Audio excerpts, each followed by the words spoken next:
I'm Charlie Sykes. Welcome to the Contrary podcast. Before we get started, just a few minutes ago, before we began taping this, we got word of the shooting of Charlie Kirk at an event in Utah. Horrifying videos of it, horrifying event. A reminder of the real dangers of political violence, and even people who disagree with Charlie fundamentally on politics, have to be deeply concerned about this horrifying event and the escalation of the tensions. We talk a lot about the breakdown of civil society. We talk about the increased anger and polarization of our politics. But the real danger is this goes from rhetoric and conversation to this kind of violence, and it's too soon at the moment to comment on it more deeply.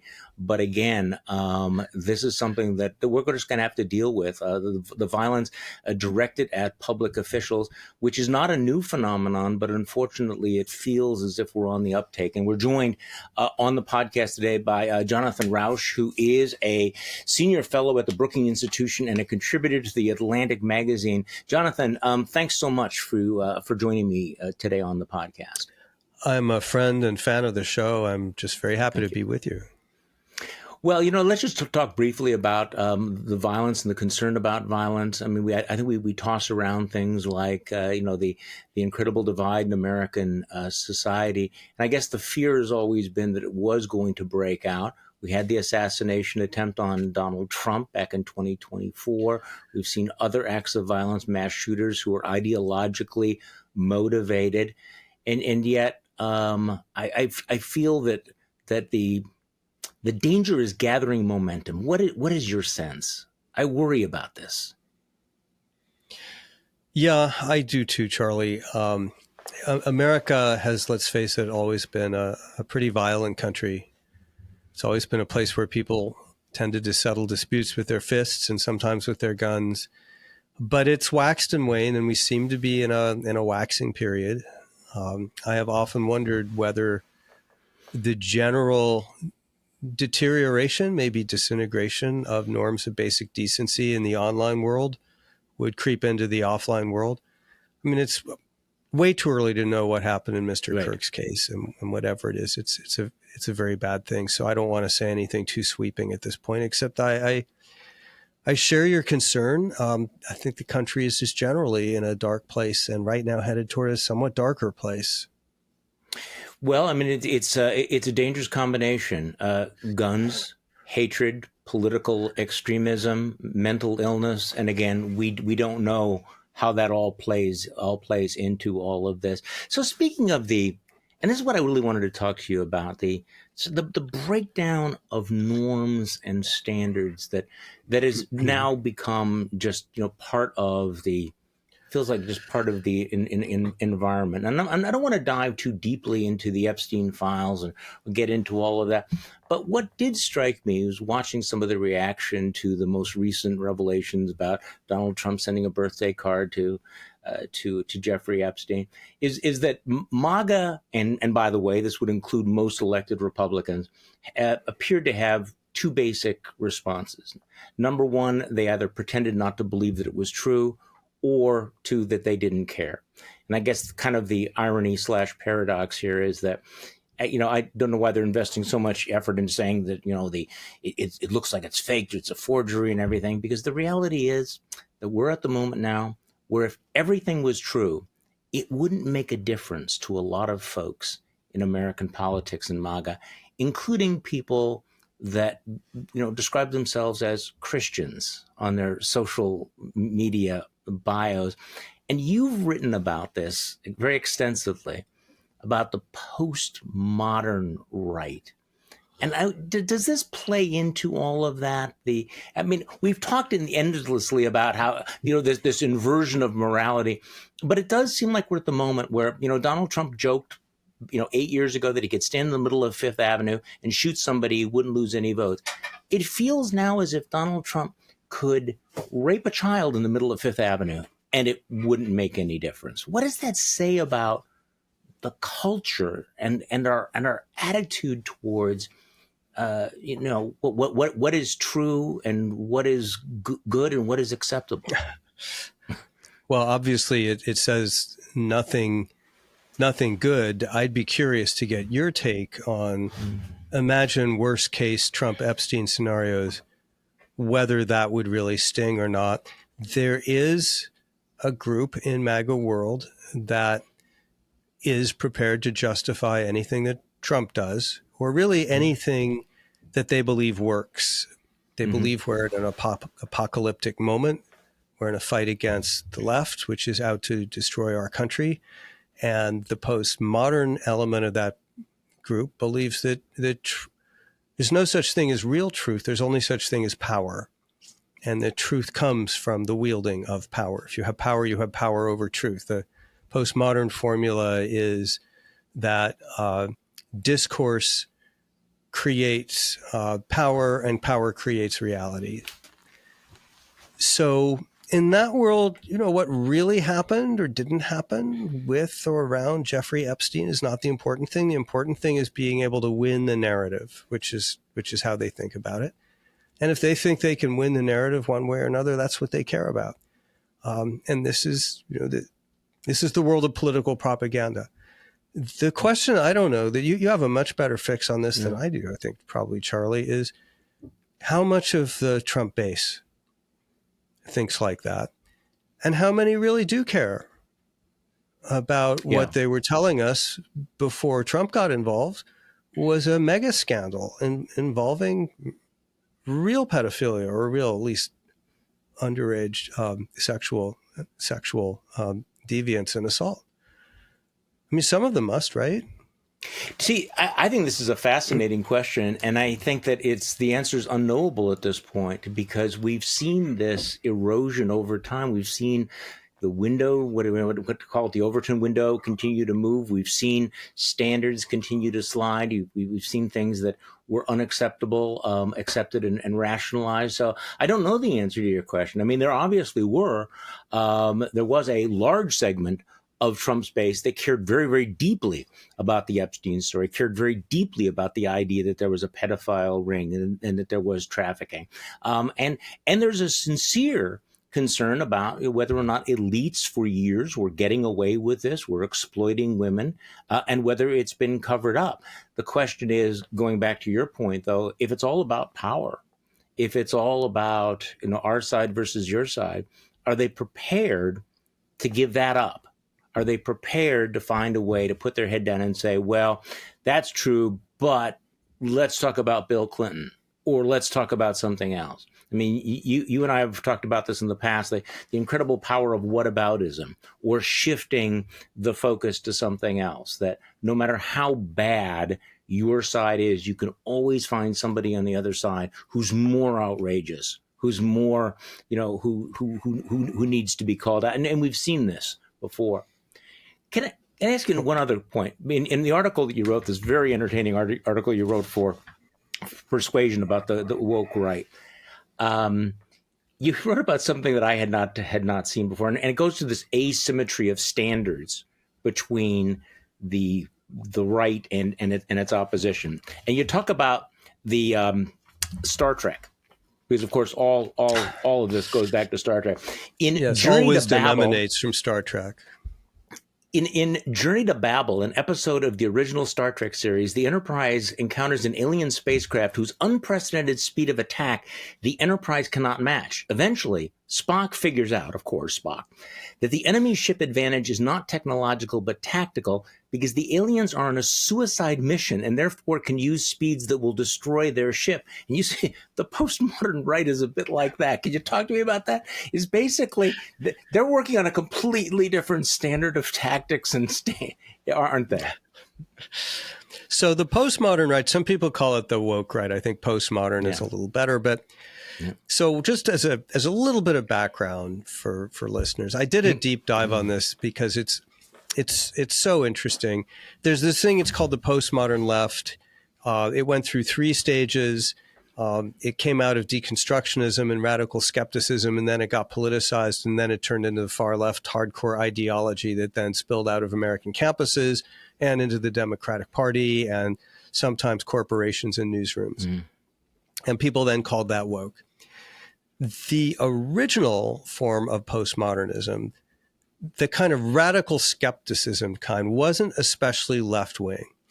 It just said there's really no such thing as truth. There's only power. Truth is a construct made by those in power. In its original academic version, it was designed to get people to ask hard questions.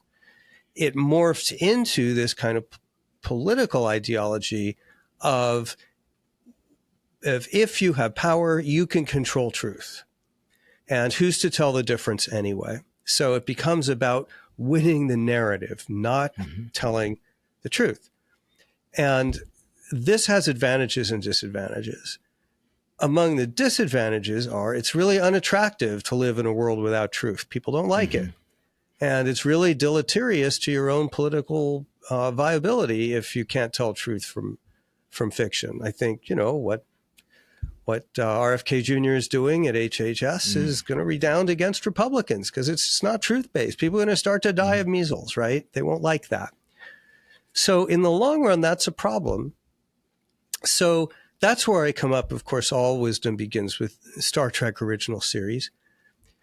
What the postmodern movement, both on the left when it conquered academia before anyone really knew what was happening, and now on the postmodern right, when it just bulldozed the Reagan faction, the libertarian faction, a lot of the Christian conservative faction, and just took over with this blinding speed that you saw of MAGA, it's just very good at demolishing things, at moving very quickly to grab and consolidate power because it's not concerned with truth. It's not concerned with norms. All of those things are simply imposed by whoever has power. So if you can get to the power, then everything else follows. We see that, for example, in some of the attacks on universities and science and so on. But like the alien spacecraft in Star Trek, you have to win quickly with that model. So you've got to get in there before the enemy figures out what's going on and develops defenses. Because you can't really build a system based on these postmodern ideologies. They're about seizing power and holding power, but they're not very good at governing. They're not even very interested in governing. They're about, remember, winning the narrative, right? So what they're always doing is finding somebody that they argue against, refute the threat from the woke left, LGBT, whatever it happens to be. So if you can slow them down and get your bearings and keep their hands off of power, over time you can build a case against them. You can show that they don't really know what they're doing. That's what failed to happen in academia. But there's still time for that kind of resistance, that kind of intellectual and cultural resistance in the American conservative movement if it gets its act together. Over to you, which is will it? And so far it hasn't. So it's interesting that you mentioned RFK Jr. because, you know, for the postmodernists, there's never a reality check, or they act as if there's never going to be this moment when truth stands up and says, "Okay, I'm sorry, this is bullshit. You know, this is the hard rock." And pandemics and disease is a real reality check. So RFK Jr. can peddle his disinformation, his conspiracy theories, but the reality is history is full of the germs reasserting their reality. I mean, you know, the history of the rise of civilization, you know, has been massive, deadly pandemics. Whole armies have been wiped out by pandemics. You know, ships have been decimated. Civilizations have been destroyed by all of this. You know, within our memory, we've seen what disease can do, even to, you know, highly organized civilizations. And yet here we are in this world, this postmodern right, woke right movement, where we're pretending as if we, you know, can rewrite the rules or ignore what the science is. And I do wonder whether that's the real vulnerability. Of course it is. It comes back to bite. Exhibit B would be, so what do you do in postmodern world if you don't like the economic statistics? Yes. That the Bureau of Labor Statistics is reporting? Well, you fire the person in charge of the Bureau of Labor Statistics in hopes of intimidating that agency into changing the data. The problem is the data is the data at some point, right? You could, I guess, do what I understand China does sometimes, which is just kind of make it up. Yeah. But in our system, that's really hard, and you couldn't get away with it if you tried. And so we just came off of, what does Trump do? He fires the head of the BLS, and a month later, the next month's statistics on jobs, not good. Worse. Not better. Worse. So now he can fire another 3 or 4 people over at BLS. But it won't change the reality of what he's in fact doing to the economy. And this will matter. Well, the other thing that I think has been most disorienting, in this area, has been watching, these various things that we had counted on, things like truth and knowledge and various other institutions, the law, civil society, instead of resisting, caving in, not slowing them down as you suggested. If you slow them down, maybe you can stop them. But it's been, this agenda has been at ramming speed. We could talk about the Supreme Court, where they're going, but you've written very extensively. Your most recent book has been about what's happened with Christianity. And I have to say that I have been thinking about this and talking about this and writing about this for a decade now. And it still is very difficult to reconcile what Donald Trump is doing and what he stands for and the values of that movement with my understanding of Christianity. So help me once again, explaining what has happened, how people who read the Sermon on the Mount and actually read the New Testament will go along with this celebration of cruelty and deception and brutality that we get from Donald Trump. Well, I should say, to put this in context, that my most recent book, just out last February, is called Cross Purposes: Christianity's Broken Bargain with Democracy. And its argument is that America is becoming ungovernable in part because Christianity is failing. And it's failing in a number of ways. One is people are just not going to church very much. So they're not getting the socialization and community ties that used to go with that. But another way it's failing is that churches used to be something of a bulwark against partisan politics. The white evangelical church, over a period that really begins in the 80s, in the era of Falwell and Robertson and Reagan and moral majority, but then accelerates considerably in the Trump era, is that white evangelicals become effectively an auxiliary of the Republican Party. 83, I think, is the number percent of white evangelicals voted Republican in 2024. Yeah. And this is despite a candidate who we know does not pray, does not think that he needs to be forgiven for anything, has compared himself to God, and has so all kinds of blasphemies, plus the way he behaves, which, as you point out, is not consistent with the teachings of Jesus. So what's going on there? Well, this will be interesting, Charlie. I want to see if anybody would know this, you would know this, but it's so interesting. You quoted Trump a few minutes ago as saying that he could shoot someone on Fifth Avenue and his supporters were so loyal they would stay with him. Yeah. Do you happen to recall where he said that? Geez, I do not. Okay. I didn't know this either till I started doing this research. That's from a January 2016 speech at a place called Dordt University, which is an evangelical college in Iowa. In that same speech, not long before he makes the comment about loyalty, he says, if you elect me, you won't need anyone else because you will have power. Remember that. Now, what's he doing there? He's proposing a bargain. The bargain is, I will give you power and you will give me unquestioning loyalty.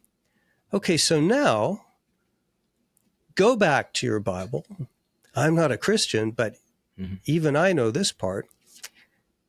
Jesus is baptized, and then before he begins his ministry, he prepares by spending 40 days in the wilderness, where he encounters Satan, who tempts him. And the third and greatest of the temptations, Satan leads Jesus to the highest mountain in all the planet, shows him all of human dominion, and says, I will give you power over all of this if you bow down and worship me. Jesus' ministry begins at that moment when he says, Satan, get thee behind me. Satan, go away. He does not turn down that deal. He does not allow his ministry to be corrupted by politics. What you see among white evangelicals has been a very different calculation. Now, that's not to say you have tons of course, you have tons of decent people in white evangelical world. You have tons of wonderful things going on by way of charity and community. You have a lot of earnest and sincere prayer. You don't have a whole lot of pastors who are politicizing their sermon. The pastors don't want to. But what you do have at the same time is the pastors are complaining it's more and more hard to keep politics out of church. Yes. The parishioners are coming in saying, we are losing the war for our country and culture and Christianity. We need to fight, fight, fight. They want to take sides in the partisan debate, and that's what they've done. The problem with that from the point of a democracy is when religion becomes politics and politics becomes religion, you can't do either very well anymore, because religion's supposed to be about the next life, not the next election. And politics is supposed to be about making deals with people, right? Not about ultimate redemption. And those differences become irreconcilable. In a democracy, you have disagreements, but you'll find ways to compromise. But if it becomes, the word of God versus the word of Satan, not much to compromise on, right? And right. And your opponents are not merely wrong. They are demonic and real threats to eternal life. Yes, that's exactly right. Where I'm coming from, I am an atheistic gay Jew. I could not be more outside of Christian culture. And 22 years ago, the dumbest thing I ever wrote was an article in Atlantic celebrating secularization, the decline of basically religious commitment in America. And boy, was I wrong. Because it turned out as the church lost its power to help us build communities, to socialize, to focus on the larger missions in life, on the godly things, secular life, political life rushed in. It took over those things. Then it took over the church. Everything became politics all the time. Politics acquired these apocalyptic stakes that we talk about. Yeah. And then that in turn gives rise to the deification of a political figure who is as unchristlike as it's possible to imagine. So let's segue there to Donald Trump, because I think that even though he has been in our lives, it feels like he has been dominating our discussions for, again, the last decade.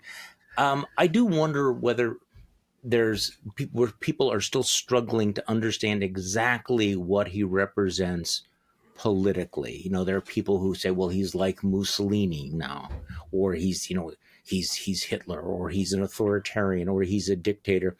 You've come up with a way of describing him that I want you to talk about here, which is like the personalist approach to government. What do you call it? The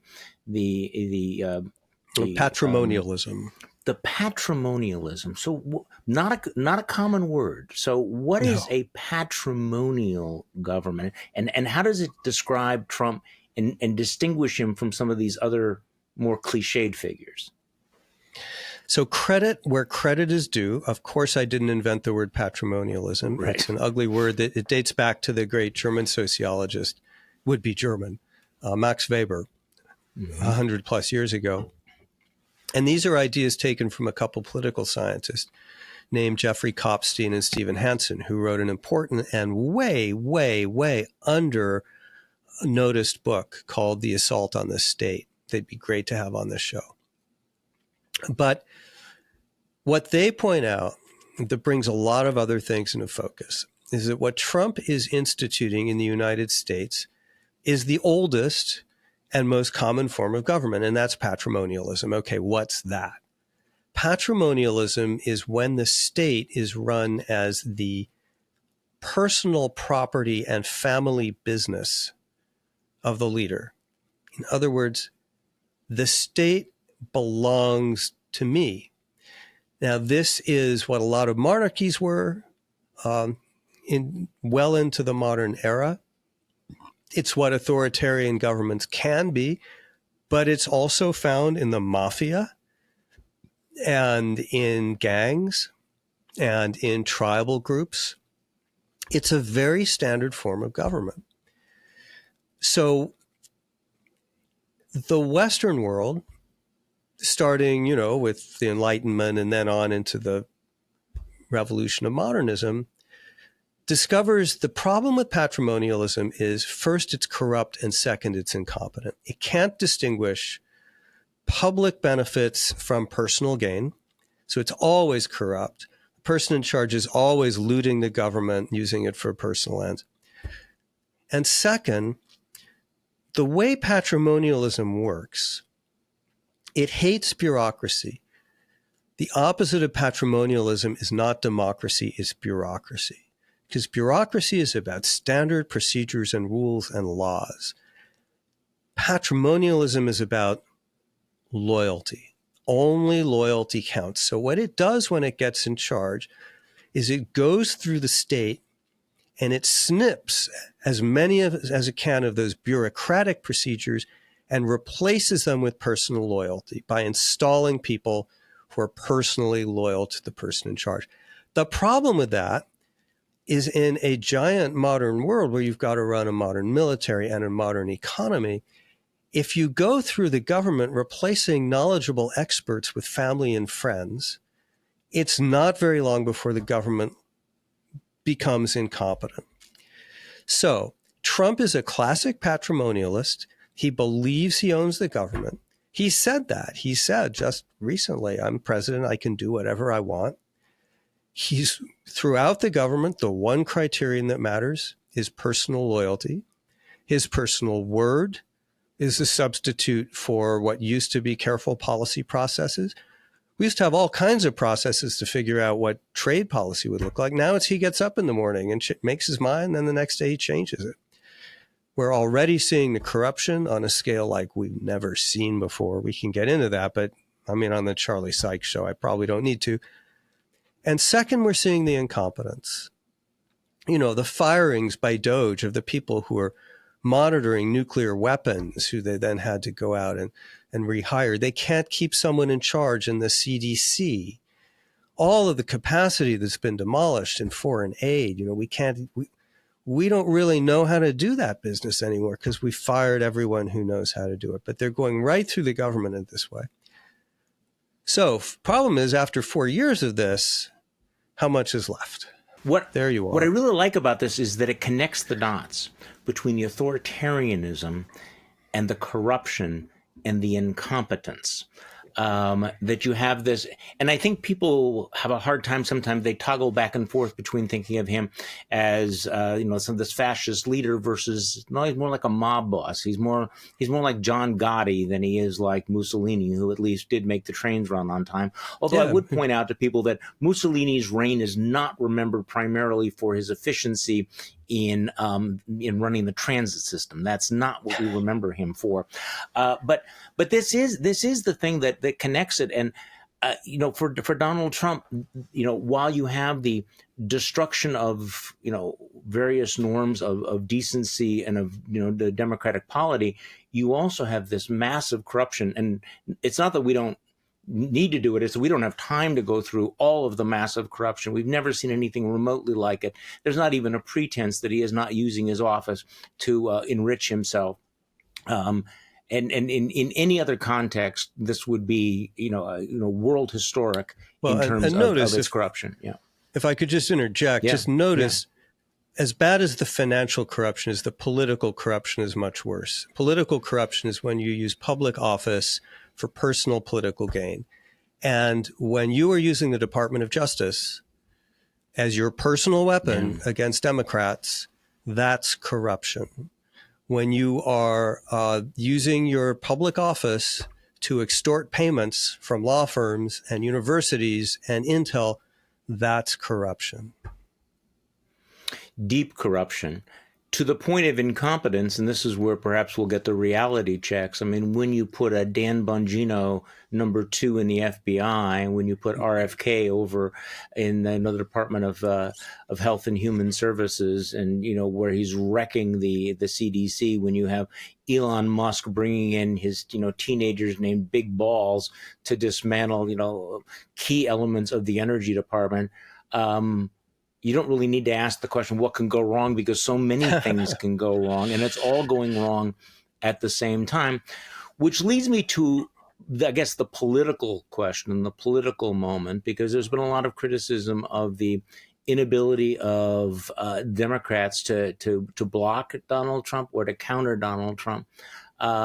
They will have to make a decision in the next several weeks, maybe the next 2 weeks, whether or not they are going to continue to fund the government, they're going to shut it down, whether they're going to get their act together in time for the midterms. You had a very interesting piece with Peter Wehner recently looking at the state of the Democrats. And you were actually, I was a little bit surprised by this. You were somewhat more optimistic about their positioning than much of the punditocracy. So talk to me about that. What are they getting right? So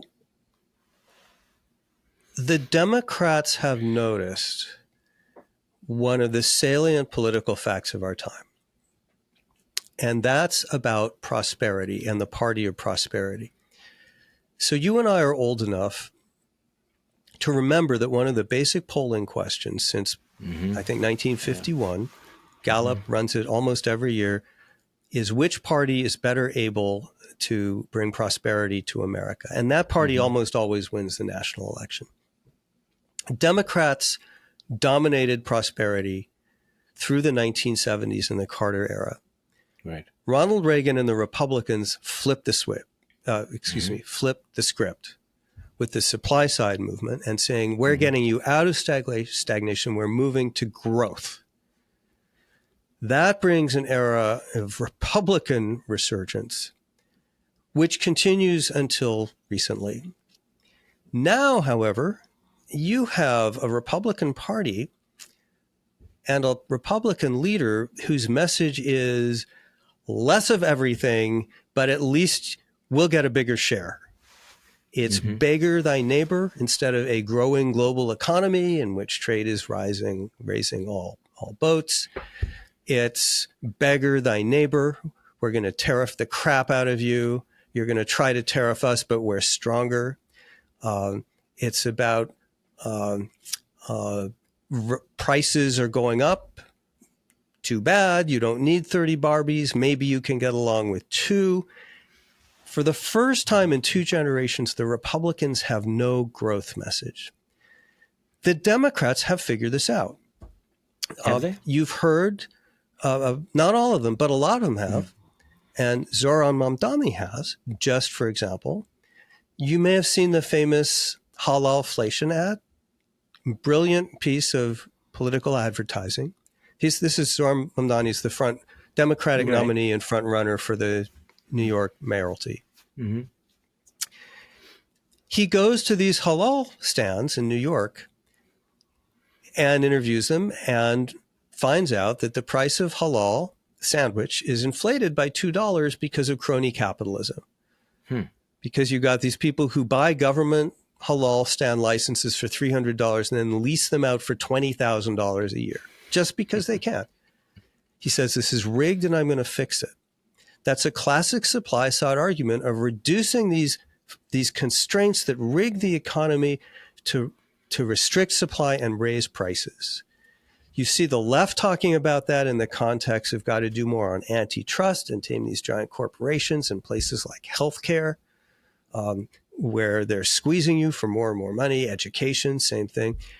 You see it in the center of the Democratic Party, I guess the right of the Democrats, the center of the country, in the so-called abundance movement, which says you've got so much red tape and regulation that you've constrained the ability of government to build things, to create more, to help create more supply of housing, to energize the economy. people say there's a conflict between these two things. There's not. In fact, they're both versions of the same message. It's a classic Reagan-esque supply side message. It says, we can take the boot of crony capitalism and excessive regulation off the windpipe of the economy. And when we do that, we can bring more prosperity.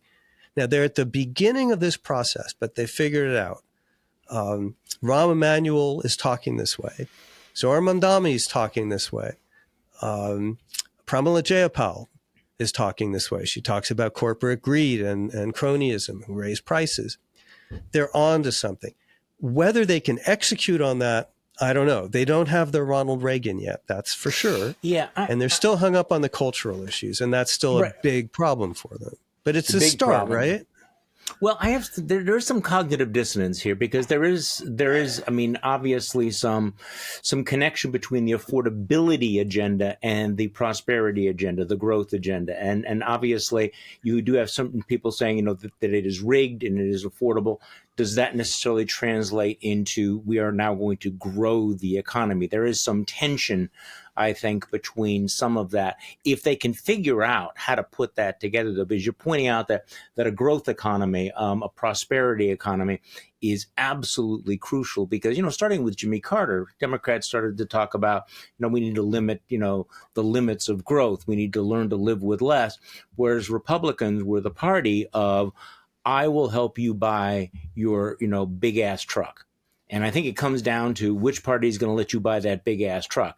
And right now, the Democrats may have an affordability, but I think the people who are sitting out there in rural Pennsylvania, Michigan, and Wisconsin thinking, who's going to help me get the big ass truck? They're still thinking it's going to be Republicans, and the Democrats have other things that they care about more than their big ass truck. Well, as we alluded to earlier, execution is the big challenge on a move like this, and the obstacle continues to be the cultural issues, where Pete and I interviewed a whole bunch of Democrats, leading people that you've heard of, as well as state party chairs, and they're the people who have boots on the ground. And they all say the right things about getting to the center, getting back in the mainstream on culture. They say they understand that they sound like Martians, space aliens. So what are we talking about? Are we talking about trans issues, crime? What, religious liberty? What issues are we talking about when we say culture? Pregnant persons, intersectionality, the faculty lounge talk. I think personally, I say this as a gay American, I think personally that it will not be possible to elect a national Democrat who is not comfortable and confident saying there are only two sexes and they're not chosen and they're not changeable. And the Democrats aren't there yet. Even though that is, in fact, a true statement, they're still not ready to confront that suite of issues in the forthright way that I think they'll need to. So that's a credibility threshold. People want a stronger economy. And I think actually the case for prosperity is the solution to rising prices, more supply of everything, more abundance, more plenitude. That's a pretty easy sell in terms of affordability. To get there, you do have to convince people that you understand their basic values on stuff like crime and immigration and sexuality, trans, all of that stuff. Yeah, I think the most, again, the most powerful ad of the 2024 cycle, and I think people have, obviously recognized this, was the $100 million that the Trump folks spent on the anti-Kamala Harris ad about trans prisoners and everything. But the key line in all of that was, she's for them, we're for you.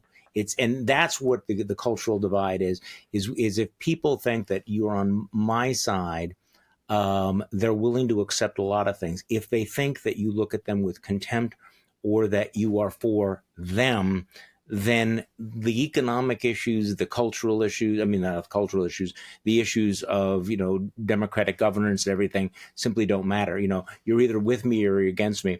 And right now, I still think the Republicans, well, obviously they have a great deal of confidence in that dividing line to cover a multitude of their sins.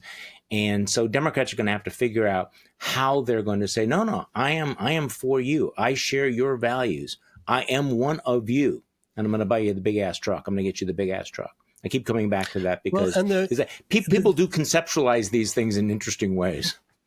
Yeah, Senator Gallego in Arizona is talking about big ass. He gets it. He's talking about big ass trucks. He's talked about as a possible presidential. I stole it from him. Yeah. But you got Richie Torres from New York talking that way. Mondani's a person of the left. He's too far to the left to be a national candidate. Yeah. But he's figured out how to talk to New Yorkers in a way that's not talking down and addresses their needs. There's a guy getting a lot of press, a Democrat in Texas by the name, is it Tallarico? Yeah. I'm interested in him. So what you're seeing is a generation of Democrats who have not been captured by the faculty lounge. And here's the other thing, Charlie. I'd love your opinion on this. But it seems to me, tell me if you think this is wishful thinking, but that the Trump administration is so far outrunning its actual mandate in terms of the extreme measures it's taking on immigration and ICE, the ructions that it's causing in global affairs, the failure to deliver on the peace that was supposed to break out in the first day after Trump was elected in Ukraine and in the Middle East, and so forth down the line. I have to think that Republican credibility is on the line here, and that will create openings for a different kind of Democrat. Do you think that's true? I do think it's true, and I think that they're suffering from the classic danger of overreach and hubris, where they've taken issues where they had the wind at their back, but they've gone into such an extreme, to so many extremes that even their own base is having a little trouble keeping up with them. And you're seeing this in some of the public opinion polls. And I think there's sort of a residual loyalty that may be buoying them a little bit. But on one issue after another, I am amazed at the way they have squandered their advantage on immigration. How they've thrown away their advantage on the economy, how they've thrown away their advantage on inflation, all of these things. So we'll have to see how it actually plays out. What Democrats have to do, though, and there are a lot of traps there, that Democrats, you talk about the faculty lounge, I would also describe the whiteboard tendency of Democrats, where the Republicans will talk about a particularly grisly killing or murder or crime, which most people react to in a very visceral, emotional way. And too many Democrats bring out the whiteboard and say, well, this is why, look at what the statistics here are on crime. This is why we shouldn't, care about this as much. When we need to have a new kind of Democrat who will say, yeah, I am just as upset about that crime, that killing, on the light rail train in Charlotte as you are. And let me tell you what my plan is. It is not to defund the police as Donald Trump is. It is not to shut down the various service things. Here is my plan to keep you safe. And I think that's the kind of, and it's not necessarily a new kind of Democrat. It's the kind of Democrat that you and I grew up with back in, in the Kennedy era, who had credibility on cultural issues, had credibility on issues like crime, that I think has eroded over time. So I do agree. I think there's a tremendous amount of overreach going on with this administration. Yeah, nothing is baked in, and I hope it doesn't sound cynical, but I guess it was Will Rogers who said, I'm not a member of any organized political party. I'm a Democrat. And everything here is in the execution. But my tempered optimism is on the basis that Democrats have more to work with and more space to do that work than a lot of people quite recognize at this moment, when it seems like Republicans have such a lock on everything. Well, I hope that's true, because I do think that the one problem that Democrats have is they do have those elite organizations, the groups that make it the groups which I think do limit the flexibility of Democrats on some of this. But what you need is you're going to need to basically have somebody who stands up and be able to challenge it once you broke the glass, and people go, okay, you know what? I think there's going to be a sort of sense of relief that, in fact, they are going to be able to deal with all of this. But, I mean, Democrats are going to have to break that grip of the faculty lounge and the group if they're going to do what you're describing. Do you agree? Well, yeah, of course. And what you need to do that, in a word, is a candidate. Yes. One of the shortcomings of the U.S. political system compared to, say, the British or parliamentary system, we don't have an appointed leader of the opposition with a shadow cabinet who can do all the work of building a party in waiting. Mm-hmm. There is no one a party can rally around until that party is well into the presidential campaign and has a nominee. People complain about the leadership of Chuck Schumer and Hakeem Jeffries, and there's plenty to complain about, but their job is to lead caucuses in Congress. Right. No one made them leaders of the national party. It's not why there is no leader of the national party. What might happen is that Dems never get their act together. On the other hand, what might happen, we saw the Republicans do this with Reagan. We saw the Democrats do it with Clinton. Mm-hmm. We could well see it again, is that if the Democrats can put their finger on the right kind of candidate, and they've got a pretty good bench, they could come together they could snap pretty quickly into place behind that person. If that person is able to then pick up a prosperity, growth, abundance, whatever you call it, agenda, and say, we're gonna relight this economy. And if they can promise to perform, and if they've got a lot of Republican screw-ups to point to, which of course they will, and corruption to point to, they will multiply. Yeah, things could change very quickly. I'm not saying they will, but they could. Well, I agree. I agree with that. Well, I want to agree with that. Jonathan Rauch, senior fellow at the Brookings Institution, contributor to The Atlantic. Thank you. It's so good to have you back on the podcast. Well, I'll be here next week and the week after, just waiting by the phone.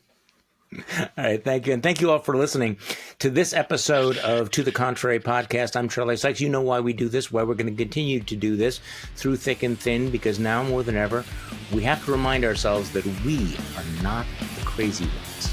Thanks.